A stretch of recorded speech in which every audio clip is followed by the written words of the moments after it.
Department. I am Vinay Ambar from 2nd PUC PCB Health Science Department. It is an honor for us to be anchoring you throughout the program. Today, we gather here for the motivational speech from the famous personality who is famous for inspiring and enchanted words. Very happy moment for us today here.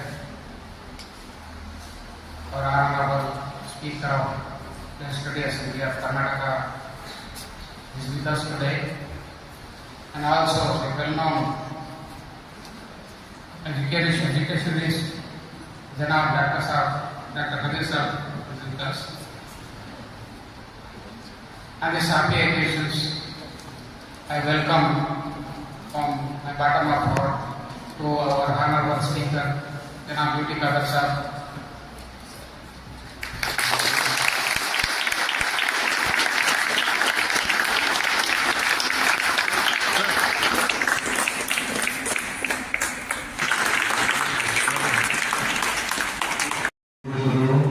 Global science ಕಾಲೇಜಿನ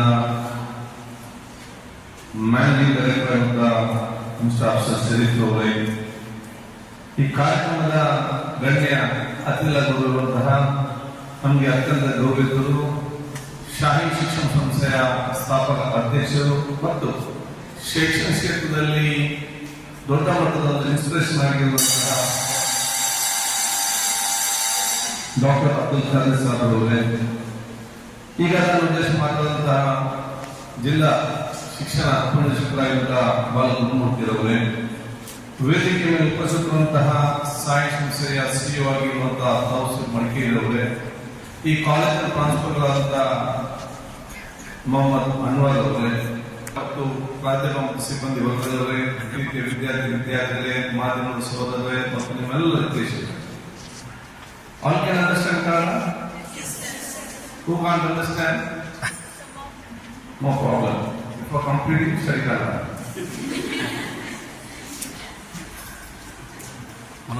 ಅತ್ಯಂತ ಸಂತೋಷವಾಗುತ್ತದೆ ಇವತ್ತಿನ ಈ ಕಾರ್ಯಕ್ರಮದಲ್ಲಿ ಭಾಗವಹಿಸಿ.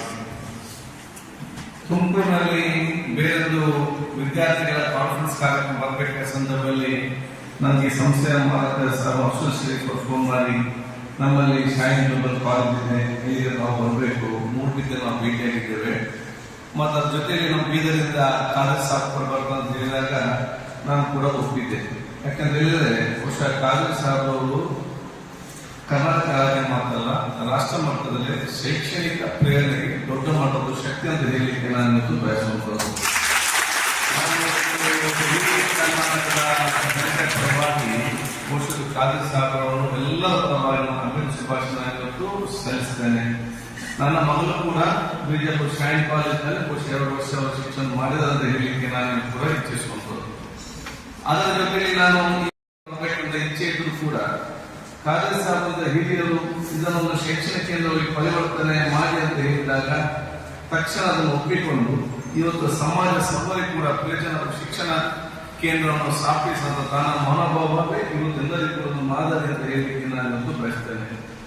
ಇವತ್ತು college Saheb ಎಲ್ಲ ಸಂದರ್ಭದಲ್ಲಿ ಎಲ್ಲರೂ ಒಪ್ತಾರೆ ಅಂತ ಹೇಳಲಿಕ್ಕೆ ಆಗಬೇಕು.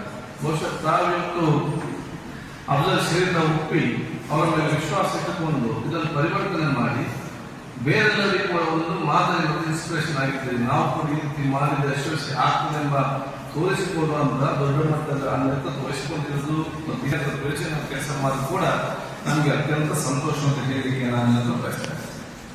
ಈಗ ತಾವೆಲ್ಲ ಭಾಗಿರುವಂತರು ಯಾವ್ದಕ್ಕೆ, ಯಾಕೆ ಒಂದು ಗುಡ್ ಇನ್ಸ್ಟಿಟ್ಯೂಷನ್ಸ್, ಇವರು ಒಂದು ಉತ್ತಮವಾದ ಶಿಕ್ಷಣ ಸಂಸ್ಥೆ ಕನ್ನಡ ಶಿಕ್ಷಣ ನಿರ್ವಹಿಸಿದ ಕೆಲಸ ಇವತ್ತು ಆಗ್ತದೆ. ಆದ ಕಾರಣ ನೀವು ನಿಮ್ಮ ತಂದೆ ತಾಯಿಯನ್ನು ಈ ಶಾಲೆಯ ಸಿಬ್ಬಂದಿ ವರ್ಗ ನಿಮ್ಮ ವ್ಯಕ್ತಿತ್ವ ಬೆಳೆಸಿಕೊಳ್ಳಲಿಕ್ಕೆ ಸಹಕಾರ ಕೊಟ್ಟಂತ ಪ್ರತಿಯೊಬ್ಬರು ಕೂಡ ನೀವು ಜೀವನ ಪೂರ್ತಿ ನೆನಪಿಟ್ಟುಕೊಳ್ಬೇಕಂತ ಹೇಳಲಿಕ್ಕೆ ನಾನು ಇವತ್ತು ಬಯಸ್ತೇನೆ. ನೀವು ಇಂಜಿನಿಯರ್ ಆಗ್ಬೋದು, ಅಡ್ವೊಕೇಟ್ ಆಗ್ಬೋದು, ಡಾಕ್ಟರ್ ಆಗ್ಬೋದು, ದೊಡ್ಡ ಸ್ಥಾನಕ್ಕೆ ಹೋಗ್ಬೋದು.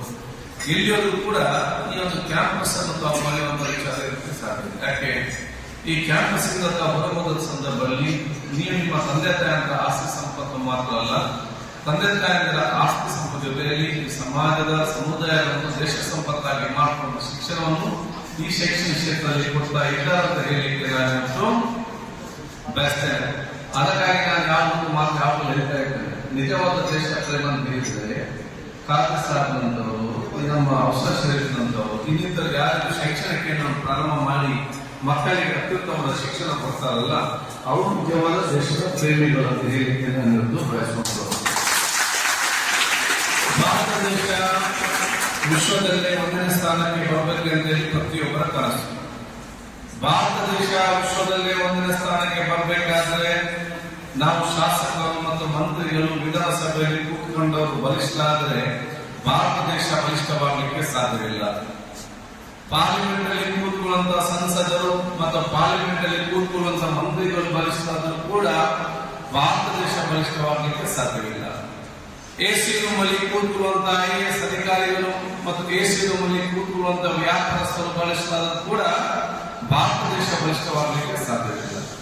ಭಾರತ ದೇಶ ಬಲಿಷ್ಠವಾಗಬೇಕಾದ್ರೆ ಅದು ಕ್ಲಾಸ್ ರೂಮ್ ಅಲ್ಲಿ ಕಲಿಯುವಂತಹ ವಿದ್ಯಾರ್ಥಿನಿಯರು, ಪ್ಲೇ ಗ್ರೌಂಡ್ ಅಲ್ಲಿ ಆಡುವಂತಹ ವಿದ್ಯಾರ್ಥಿನಿಯರು ಬಲಿಷ್ಠವಾದಾಗ ಮಾತ್ರ ಈ ದೇಶ ಬಲಿಷ್ಠವಾಗಲಿಕ್ಕೆ ಸಾಧ್ಯವಾಗ್ತದೆ ನಾನು ಹೇಳಲಿಕ್ಕೆ ನಾನು ಇವತ್ತು ಬಯಸ್ತೇನೆ. ಅದಕ್ಕೆ ಶಿಕ್ಷಣವನ್ನು ಕೊಡ್ತಾ ಇದ್ದಾರೆ ಅಂತ ಹೇಳಲಿಕ್ಕೆ ನಾನು ಇವತ್ತು ಬಯಸುವಂತ. ಅದರ ತಾವೆಲ್ಲರೂ ಅವಕಾಶ ಅಂತ ಹೇಳಲಿಕ್ಕೆ ನಾನು ಇಚ್ಛಿಸ್ತೇನೆ. ಅದಕ್ಕಾಗಿ ನಿಮ್ಮೆಲ್ಲರನ್ನ ಶುಭಾಶಯ ಸಲ್ಲಿಸಿಕೊಂಡು ನಿಮ್ಮ ಅತ್ಯುತ್ತಮವಾದ ಶಿಕ್ಷಣ ಮತ್ತು ವ್ಯಕ್ತಿತ್ವ, ನೀವು ದೊಡ್ಡವರಾದ ದೊಡ್ಡ ಮಟ್ಟದ ಅನುಭವದ ಆ ಒಂದು ಅವಕಾಶ ಇತರಿಗೆ ಕೊಡಲಿಕ್ಕೆ ಒಂದು ಪ್ರೇರಣೆ ಮತ್ತು ದೊಡ್ಡ ಶಕ್ತಿ ಆಗ್ತದೆ ಹೇಳಲಿಕ್ಕೆ ನಾನು ಇಚ್ಛಿಸ್ತೇನೆ. ನೀವು ಇವತ್ತು ಅಡ್ವೊಕೇಟ್, ಇಂಜಿನಿಯರ್, ಡಾಕ್ಟರ್, CA ತಯಾರಾಗಿ ನಿಂತಿದ್ದೀನಿ. ಇದರ ಜೊತೆಗೆ ಉತ್ತಮವಾದ ರಾಜಕಾರಣಿ ಕೊಟ್ಟು ಜನಪ್ರತಿನಿಧಿ ಕನಸನ್ನು ಕಾಣಿ ಅಂತ ನಾನು ಹೇಳಲಿಕ್ಕೆ ನಾನು ಇವತ್ತು ಬಯಸ್ತೇನೆ. ಯಾಕಂದ್ರೆ ಹೇಳಿದ್ರೆ ನೀವು ಬೇರೆ ಬೇರೆ ಡಾಕ್ಟರ್ ಆದರೂ ಕೂಡ ಬೇರೆ ಬೇರೆ ಮಂತ್ರಿಗಳು, ಅಧಿಕಾರಿಗಳೆಲ್ಲ ಆಗಿದ್ದಾರೆ, BCom ಕಲ್ತರು ಕೂಡ ಆಗಿದ್ದಾರೆ, ಲಾ ಕಲ್ತರು ಕೂಡ ಆಗಿದ್ದಾರೆ. ಹೇಗೆ ನಾನು ಬೇರೆ ಬೇರೆ ಫೀಲ್ಡ್ ನಲ್ಲಿ ಉತ್ತಮವಾದ doctor, engineer, advocate accounts instruction ಬೇಕಾ, ಆದರೆ ಉತ್ತಮವಾದ ಜನಪ್ರತಿನಿಧಿ ಮತ್ತು ರಾಜಕಾರಣಿಗಳು ಮುಂದಿನ ದಿನದಲ್ಲಿ ಬೇಕಂತ ಹೇಳಲಿಕ್ಕೆ ನಾನು ಇವತ್ತು ಬಯಸ್ತೇನೆ. ಒಬ್ಬ ಉತ್ತಮವಾದ ಡಾಕ್ಟರ್ ಆದರೆ ಅವನು ಡಾಕ್ಟರ್ ಫೀಲ್ಡ್ ಮಾತ್ರ ಇಂಪ್ರೂವ್ ಆಗ್ತದೆ. ಉತ್ತಮವಾದ ಇಂಜಿನಿಯರ್ ಆದರೆ ಅವನ ಇಂಜಿನಿಯರಿಂಗ್ ಫೀಲ್ಡ್ ಮಾತ್ರ ಇಂಪ್ರೂವ್ ಆಗ್ತದೆ. ಉತ್ತಮವಾದ ಪೊಲೀಸ್ ಆಫೀಸರ್ ಆದರೆ ಅವನ ಪೊಲೀಸ್ ಫೀಲ್ಡ್ ಮಾತ್ರ ಇಂಪ್ರೂವ್ ಆಗ್ತದೆ. ಉತ್ತಮವಾದ ಅಕೌಂಟೆಂಟ್ ಆದರೆ ಅವನ ಅಕೌಂಟಿಂಗ್ ಫೀಲ್ಡ್ ಮಾತ್ರ ಇವತ್ತು ಇಂಪ್ರೂವ್ ಆಗ್ತದೆ. ಅದು ಉತ್ತಮವಾದ ರಾಜಕಾರಣಿ ಜನಪ್ರತಿನಿಧಿ ಆದರೆ ಇಂಜಿನಿಯರಿಂಗ್ ಫೀಲ್ಡ್, ಅಡ್ವೊಕೇಟ್ ಫೀಲ್ಡ್, ಲಾ ಫೀಲ್ಡ್, ಡಾಕ್ಟರ್ ಫೀಲ್ಡ್, ಅಕೌಂಟ್ ಎಲ್ಲಾ ಫೀಲ್ಡ್ಗಳನ್ನು ಮುಂದೆ ತೆಗೆದುಕೊಂಡು ಬಂದ ಅಭಿವೃದ್ಧಿಯ ಶಕ್ತಿ ಇದ್ರೆ ಅದು ಜನಪ್ರತಿನಿಧಿ ಮತ್ತು ರಾಜಕಾರಣಿಗಳಿಗೆ ಮಾತ್ರ ನಾನು ಹೇಳಲಿಕ್ಕೆ ನಾನು ಇವತ್ತು ಬಯಸ್ತೇನೆ. ಅಂತ ನೇತೃತ್ವ ಸ್ಮರಿಸುವ ಜನಸಾಮಾನ್ಯಕ್ಕೂ ನಮಗೆ ಅತಿ ಅಗತ್ಯ ಹೇಳಲಿಕ್ಕೆ ನಾನು ಇವತ್ತು ಬಯಸುವಂಥದ್ದು. ಒಂದು ಅದರ ಬೇರೆ ಗಂಡಸರು ಮಾತಾಡಲಿಕ್ಕೆ ಹೆಂಗಸರಲ್ಲ ಆಲೋಚನೆ ಮಂದಿ ಯಾರು ಕೂಡ ಇವಾಗ ಮಹಿಳೆಯರಿಗೆ ಎಲ್ಲಿ ಅವಕಾಶ ಇದೆ ಅಲ್ಲಿ ನಾವು ಮುಂದೆ ನಿಲ್ಲುವಂತಹ ಒಂದು ದೊಡ್ಡ ಮಟ್ಟದ ಆತ್ಮವಿಶ್ವಾಸ ನಮಗೆಲ್ಲರಿಗೂ ಕೂಡ ಬರಬೇಕು. ನಾನು ಯಾವಾಗ ಹೇಳ್ತೇನೆ ಗರ್ಲ್ಸ್ ಆರ್ ಬಾರ್ನ್ ಲೀಡರ್ಸ್ ಅಂತೆ, ಬಹುಶಃ ಹುಡುಗಿಯರು ನಮಗೆ ಟ್ರೈನಿಂಗ್ ಆಗಬೇಕು. ನೀವೆಲ್ಲ ಹುಟ್ಟುವಾಗಲೇ ನಿಮಗೆ ದೇವರು ದೊಡ್ಡ ಮಟ್ಟದ ನಾಯಕತ್ವದ ಋಣ ಕೊಟ್ಟಿದ್ದಾರೆ. ಒಂದು ಮನೆಯಲ್ಲಿ ಒಬ್ಬ ಹುಡುಗ ಇದ್ದರೆ ಅವನು ಬ್ಯಾಟ್ ಬಾಲ್ ಹೊರಗೆ ಹೋಗ್ತಾರೆ. ಅದೇ ಒಂದು ಸೋದರಿ ಮತ್ತು ಮಗಳಿದ್ದರೆ ಸಣ್ಣದಿಂದಲೇ ಆ ಮನೆ ಎಲ್ಲರಿಗೂ ಕೂಡ ಸಹಕಾರ ಕೊಡುವುದು, ತಾಯಿ ಅಡಿಗೆ ಮನೆಯಲ್ಲಿದ್ದರೆ ತಾಯಿ ಬಗ್ಗೆ ಅಸಿಸ್ಟ್ ಮಾಡುವುದು, ಸೋದರಿದ್ರೆ ಅವರ ತಾಯಿಯ ಪರವಾಗಿ ಅವರಿಗೆ ನಿಂತುಕೊಂಡು ಅವರನ್ನು ಸುಧಾರಿಸುವಂತ ಕೆಲಸ, ಯಾರು ಮನೆಗೆ ಬಂದರೆ ತಾಯಿಯ ಜಾಗದಿಂದ ಅವರು ಸುಧಾರಿಸುವಂತದ್ದು ವ್ಯವಸ್ಥೆ. ಬಹುಶಃ ಇಷ್ಟು ದಿವಸ ದೊಡ್ಡವರಾಗಿದ್ದುಕೊಂಡು ರಾತ್ರಿ ಬೆಳಗ್ಗೆ ಮದುವೆ ಆಗಿ ಇನ್ನೊಂದು ಕಡೆ ಹೋಗ್ತಾರೆ. ಹುಟ್ಟಿದ ಪರಂಪರೆ ಬೇರೆ, ಹುಟ್ಟಿದ ಸಂಸ್ಕೃತಿಯೇ ಬೇರೆ, ಹುಟ್ಟಿದ ಊರೇ ಬೇರೆ, ಹುಟ್ಟಿದ ಭಾಷೆ ಬೇರೆ. ರಾತ್ರಿ ಬೆಳಗ್ಗೆ ಮದುವೆ ಆಗಿ ಇನ್ನೊಂದು ಊರಿಗೆ ಹೋಗುವುದು, ಇನ್ನೊಂದು ಸಂಸ್ಕಾರದ ಕುಟುಂಬಕ್ಕೆ ಹೋಗುವುದು, ಇನ್ನೊಂದು ಪರಂಪರೆ ಹೊಸತಾದ ಒಂದು ಮನೆಗೆ ಆಗುವಂತ ಮೈಂಡಿನ ಮೇಲೆ ಯಾರು ಇವತ್ತು ಬರಬಾರದು. ನಾವು ಸಮಾಜದ ಒಗ್ಗಟ್ಟು ಸೃಷ್ಟಿಸುವ ಹೊರತು ನಾವು ಬಿಕ್ಕಟ್ಟು ಸೃಷ್ಟಿಸುವಂತ ಆಲೋಚನೆ ಇಟ್ಕೊಳ್ತೀವ. ಇದೆಲ್ಲ ಕೂಡ ಶಿಕ್ಷಣ ಜೊತೆಯಲ್ಲಿ ನಾವು ಮೇಲ್ಗೊಳಿಸಿಕೊಂಡು ದೊಡ್ಡ ಮಟ್ಟದ ವ್ಯಕ್ತಿತ್ವ, ಅದು ನಮ್ಮ ಸಮಾಜಕ್ಕೆ, ಸಮುದಾಯಕ್ಕೆ, ದೇಶಕ್ಕೆ ದೊಡ್ಡ ಮಟ್ಟದ ಕೊಡುಗೆ ಅಂತ ಹೇಳಲಿಕ್ಕೆ ನಾನು ಇವತ್ತು ಬಯಸ್ತೇನೆ. ಭಾರತ ದೇಶ ವಿಶ್ವದ ಯಾವುದೇ ದೇಶಕ್ಕೆ ಹೋದರೂ ಕೂಡ ಸಿಕ್ಕಲಿಕ್ಕೆ ಸಾಧ್ಯವಿಲ್ಲ ಅಂತ ಹೆಮ್ಮೆ ನಮ್ಗೆಲ್ಲರಿಗೂ ಕೂಡ ಇರಬೇಕಂತ ಹೇಳಲಿಕ್ಕೆ ನಾನು ಬಯಸ್ತೇನೆ. ನಾನು ವಿಶ್ವದ ಹಲವಾರು ದೇಶಗಳಿಗೆ ಹೋಗಿದ್ದೇನೆ, ಆದರೆ ನಮ್ಮ ದೇಶ ಎಷ್ಟೇ ವಿಚಾರದಲ್ಲೂ ಕೂಡ ನಮ್ಮ ದೇಶ ವಿಶ್ವದ ಯಾವುದೇ ದೇಶಕ್ಕೆ ಹೋದರೂ ಕೂಡ ನಮಗೆ ಸಿಕ್ಕಲಿಕ್ಕೆ ಸಾಧ್ಯ ಇಲ್ಲ. ನಮ್ಮಂತ ಸಂವಿಧಾನ ಕೂಡ ನಮಗೆ ಎಲ್ಲಿ ಸಿಕ್ಕಲಿಕ್ಕೆ ಸಾಧ್ಯ ಇಲ್ಲ. ಭಾರತ ದೇಶದ ಮಹತ್ವ ಇವತ್ತು ನೀವು ಬೇರೆ ದೇಶಕ್ಕೆ ಹೋದಾಗ ಮಾತ್ರ ನಮಗೆ ಅರ್ಥ ಆಗ್ತಂತ ಹೇಳಲಿಕ್ಕೆ ನಾನು ಇವತ್ತು ಬಯಸ್ತೇನೆ. ಆದ್ರೆ ನಮ್ಮೆಲ್ಲರೂ ಅತ್ಯಂತ ಹೆಮ್ಮೆಯಿರಬೇಕು, ಅತ್ಯಂತ ಸಂತೋಷದಿರಬೇಕು. ನಮ್ಮಿಂದ ಒಂದು ಕೊಡುಗೆ ಈ ಸಮಾಜ ಮತ್ತು ದೇಶಕ್ಕೆ ಕೊಡುವಂತ ಅವಕಾಶ ಆಗಬೇಕು. ಸಂವಿಧಾನ ಉಳಿಸಿಕೊಂಡು ಬೆಳೆಸಿಕೊಂಡು ಹೋಗುವ ಜವಾಬ್ದಾರಿಯನ್ನು ಈ ಸಮಾಜದ ದೇಶದ ಪ್ರತಿಯೊಬ್ಬರು ಹಮ್ಮಿಕೊಳ್ಬೇಕಂತ ಹೇಳಲಿಕ್ಕೆ ನಾನಿವತ್ತು ಬಯಸ್ತೇನೆ. ಬಹುಶಃ ಇವತ್ತು ನಾನು ಯಾವ ಮಾತಾಡ್ತಾ ಇದ್ದೀನಿ, ಈ ದೇಶದ ಬಡವರು, ಈ ದೇಶದ ರೈತರು, ಈ ದೇಶದ ಕಾರ್ಮಿಕರು, ಈ ವಿದ್ಯಾರ್ಥಿಗಳು, ಮಹಿಳೆಯರು, ಸಮಾಜದ ಎಲ್ಲ ವರ್ಗದವರು ಕನ್ಯಾಕುಮಾರಿಯಿಂದ ಕಾಶ್ಮೀರದವರೆಗೆ ನಿರ್ಭಯವಾಗಿ ಒಬ್ಬಂಟಿಯಾಗಿ ಓಡಾಡುವ ಧೈರ್ಯ ಬಂದರೆ ಅದು ದೇಶದ ಪ್ರಧಾನಮಂತ್ರಿಯ, ರಾಜ್ಯದ ಮುಖ್ಯಮಂತ್ರಿಗಳನ್ನ, ಶಾಸಕರನ್ನ, ನಮ್ಮನ್ನು ನೋಡಿ ಧೈರ್ಯವಾಗಿ ಓಡಾಡುವುದಲ್ಲ. ಈ ದೇಶದ ಸರ್ವ ಜನರು ಕೂಡ ಕನ್ಯಾಕುಮಾರಿಯಿಂದ ಕಾಶ್ಮೀರದವರೆಗೆ ನಿರ್ಭಯವಾಗಿ ಒಬ್ಬಂಟಿಯಾಗಿ ಓಡಾಡುವ ಧೈರ್ಯ ಬಂದರೆ ಅದು B.R. ಅಂಬೇಡ್ಕರ್ ಇದ್ದಂತ ಸಂವಿಧಾನವನ್ನು ಕೈಯಲ್ಲಿಟ್ಟುಕೊಂಡು ಓಡಾಡ್ತಾರೆ. ಅದನ್ನು ಉಳಿಸಿಕೊಂಡು ಬೆಳೆಸಿಕೊಂಡು ಹೋಗುವ ಜವಾಬ್ದಾರಿ ಅದು ನಮ್ಮ ನಿಮ್ಮೆಲ್ಲರಿಗೂ ಜವಾಬ್ದಾರಿ ಕುರಿತು ಆಗಿದೆ ಅಂತ ಹೇಳಲಿಕ್ಕೆ ನಾನು ಇಚ್ಛಿಸುವುದು.